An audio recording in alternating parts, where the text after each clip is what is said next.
Hello, everyone, and welcome to the next episode of Confidentity Podcast. One that is very close to my heart for several reasons.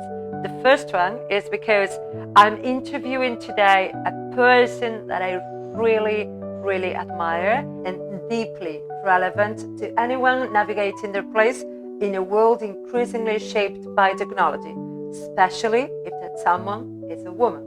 I'm joined today by a woman I'm proud to call both a colleague and a friend, a portfolio and project manager at the European Commission, and one of the inspiring professionals behind some of the EU's flagship digital transformation initiatives.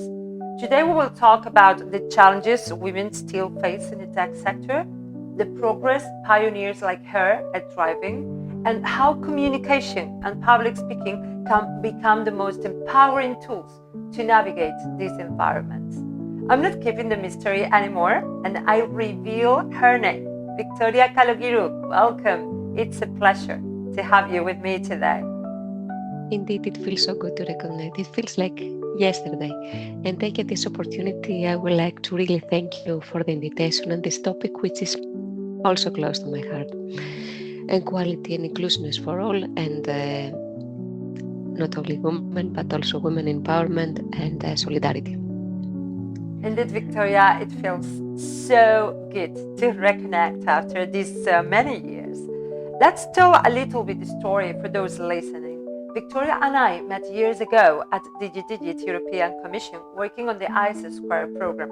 It was an ambitious initiative aimed at helping EU member states adopting interoperable digital solutions. It was a place where technology met policy and where innovation often collided with complexity. Women were often in coordination, communication, or supporting roles, and not leading the code, the projects, or the policy design. Victoria, how did that look from your perspective as a woman leading digital projects at the European Commission? What challenges did you face stepping into that kind of environment? Before we start, I would like to mention that I'm here to express only and solely my personal views as a woman in the IT field. Indeed, there were a few women leading those conversations, but still I will say we are lucky as women working at the institutions because we have the support of our colleagues and hierarchy, and we have many women in leading positions as well.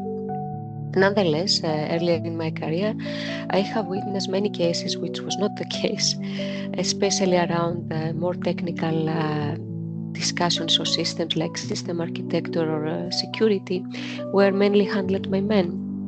It was not because women were absent or they were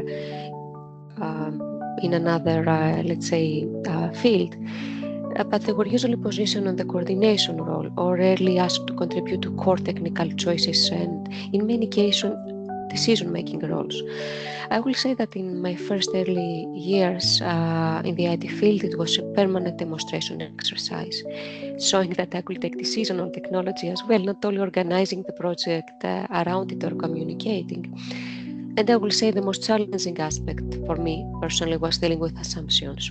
People assume I will stay in the communication layer, and I had to insist on being more involved. And little by little, I earned my field, my post, my status, I will say.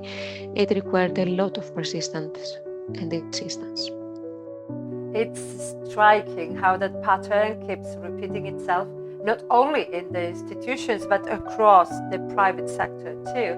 Even today, women represent less than 20% of ICT specialists in Europe, and in leadership positions, whether in AI, cybersecurity, or data management, the numbers are even smaller. Why do you think the gap persists? Is it a matter of culture, education, opportunity, or do you think it's something deeper?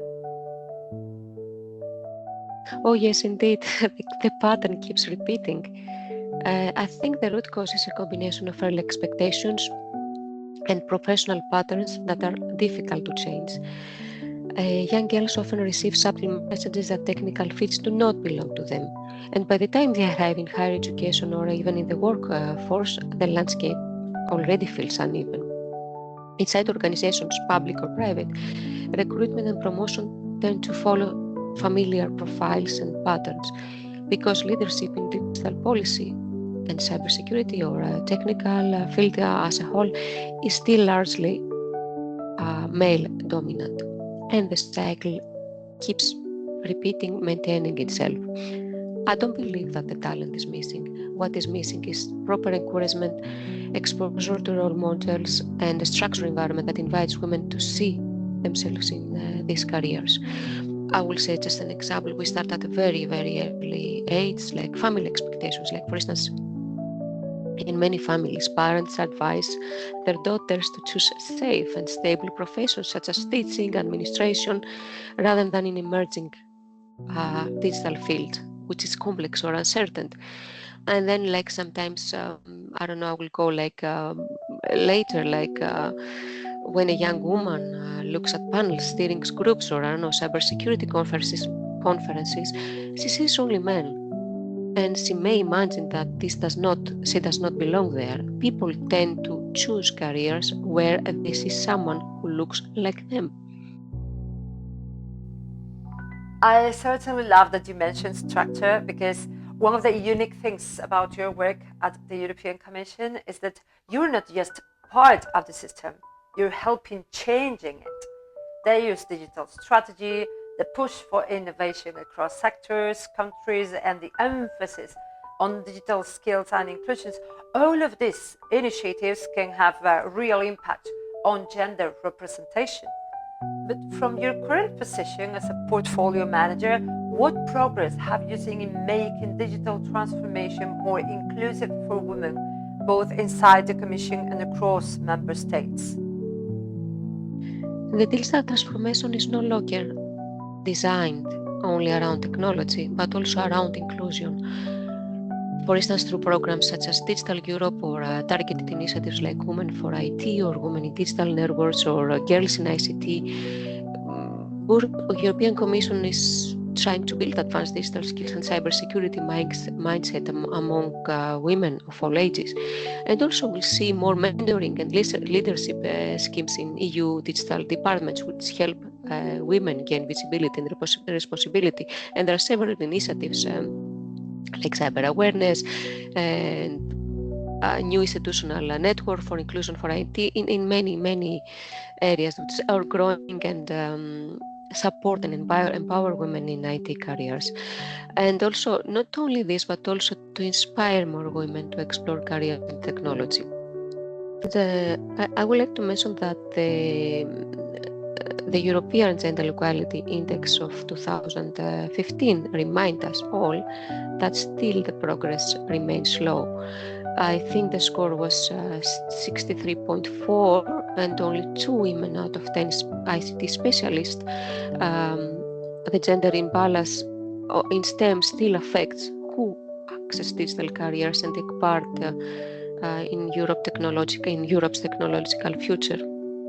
For instance, that is why the European Commission launched the Women in Digital Forum, and more recently WITCON, which aims to provide long-term governance structure for gender equality in digital fields. And all these initiatives and I will say movement around it, so that we are moving beyond isolated projects, but toward a more coordinated approach where diversity in digital and cybersecurity roles becomes a structural part of Europe's digital transition rather than just a side topic. That's so important, because inclusion isn't just about getting more women into tech jobs, it's about creating spaces where they can lead, innovate, and shape technology itself. I've seen women leading interoperability projects, designing cybersecurity frameworks, developing AI ethics policies, but we still have a long way to go before it's the norm and not the exception. In your experience, Victoria, what kind of environments help women truly thrive in technical and innovation-driven fields? From my experience, women grow when they are invited to contribute to strategic decisions, not only operational tasks. A healthy let's say, working culture gives room to express ideas, ask questions, and challenge technical assumptions without being judged. And mentoring, for instance, is extremely valuable. And knowing that another woman has navigated similar obstacles creates confidence that progress is possible. And also psychological safety. And a balanced environment is not just one where women are present, it's one where women participate in technical steering, innovation, and cybersecurity, important fields and strategies, and have the same respect and authority as anyone else. And it brings us to something that both of us are passionate about: visibility. Because technical skills are essential, yes, but what often limits women's progression isn't ability, it's visibility. The ability to be seen, to speak up, to lead meetings, to influence decisions. How have you personally developed that side of your leadership, Victoria? How have you learned to make your expertise heard in such a complex hierarchical environment as the IT sector is? Visibility, visibility in a side with two coins, I will say. For many women in digital fields, confidence grows through continual learning and the willingness to not afraid to ask questions, especially in super evolving, fast moving areas like cybersecurity or artificial intelligence. And because technical expertise changes quickly, and so continuous education is really, really essential, not only for building skills, but also for gaining credibility in front of decision makers.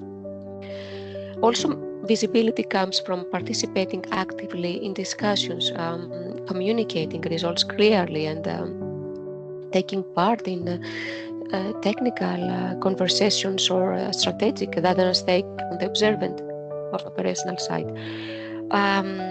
I think that when women are encouraged to keep learning and challenge assumptions and express their opinion and understanding, they became more visible and influential within complex institutions without needing the self-promotion. Victoria, if we look ahead 5 or 10 years from now, what do you hope to see for women in the tech and digital policy space, not only in the Commission, but also in public administrations in member states, corporates, companies, private organizations?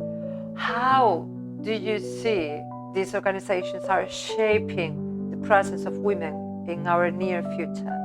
I hope to see more women in cybersecurity, artificial intelligence, and digital governance, but not only just participating, but shaping direction and defining priorities. I would like to see more role models that I even myself admire when I see them, like, for instance, my previous and still hierarchy and management, that they are really are women that you admire to see not only for the knowledge but also for the leadership. And for the next, I would like also the next generation to enter the digital fields without questioning themselves. Do I really belong here? Europe is investing in digital capacity, resilience, and inclusion. This opens doors that did not exist when we started. Because also the world is changing and evolving. If we continue building confidence and digital skills among girls and young women, I believe that the digital future will flourish. Victoria, listening to you reminds me that empowerment is not a slogan, it's an everyday act of showing up, learning, and leading, even when you don't see many people like you in the room. What women like you are doing, managing complex digital portfolios, shaping interoperability frameworks, driving innovation in public service, is rewriting the narrative of what leadership in technology looks like. It's not loud, it's consistent, it's intelligent, it's inclusive. And that's the kind of leadership that Europe and the tech world at large truly needs. Thank you, Victoria, for this conversation, for your insights, and for your example. Thank you very much. Thank you very much. It was more than a pleasure. And let's see the future flourish, right? Thank you. For those listening and working in the IT sector, especially if you're a woman, you don't need to become anyone else to be successful in this field. You just have to bring yourself, your perspective, your voice, your integrity,